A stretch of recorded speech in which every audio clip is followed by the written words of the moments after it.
JC. ರೋಡಿನ ಕೊಳಕು ಕಸದ ಸಮಸ್ಯೆಯನ್ನು ಹೇಗೆಂದು ಬಣ್ಣಿಸುವುದು. ನೋಡಿ, ಇದು ಹಳೆಯ ಪ್ರಜಾವಾಣಿ ಬಿಲ್ಡಿಂಗು. ಇದ್ರ ಪಕ್ಕ ಕಸ ಬಿದ್ದಿದೆ. ಇದು ನಿರಂತರವಾಗಿ ಬಿದ್ದಿರುವಂಥ ಕಸ.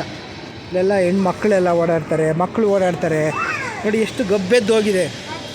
ಇಲ್ಲಿ ಪಬ್ಲಿಕ್ ಟಾಯ್ಲೆಟ್ ಆಗೋಗಿದೆ ಈ ಜಾಗ. ನೋಡಿ, ಇದು ಜೆ.ಸಿ. ರೋಡು. ಜೆ.ಸಿ. ರೋಡಿನ ಬಹುಮುಖ್ಯ ಏನು ಒಂದು ಕೇಂದ್ರದಲ್ಲಿ ಇಲ್ಲಿ ಪೆಟ್ರೋಲ್ ಬಂಕು, ಈ ಕಡೆ ರಸ್ತೆ ನೋಡಿ, ಆ ಕಡೆ ಬ್ಯಾಂಕ್ ಆಫ್ ಬರೋಡಾ, ಈ ಕಸ ಬಿದ್ದಿರೋ ಪಕ್ಕದಲ್ಲೇ ಯೂನಿಯನ್ ಬ್ಯಾಂಕ್. ಈ ಒಂದು ಜಂಕ್ಷನಲ್ಲಿ ಇಷ್ಟು ಗಬ್ಬೆದ್ದೋಗಿದೆ ಅಂದರೆ ಇನ್ನು ಈ ಕಸದವರ ನಾಟಕ ಏನು BBMP ಅವರ ನಾಟಕ ನೋಡಿದ್ವಲ್ಲ ಮೊನ್ನೆ, ಏನು ಕಸ ತೊಗೊಂಡು ಹೋಗಿ ಜನರ ಮುಂದೆ ಸುರಿತೀವ್ರೆ ಅನ್ನೋದು, ಇದು ತಮ್ಮ ಕೈಲಾಗಿದ್ದಕ್ಕೆ ಮೈಪರ್ಚ್ಕೊಂಡ್ರು ಅನ್ನುವಂಥ ಗಾದೆಗೆ ಸರಿ ಹೋಗುತ್ತೆ.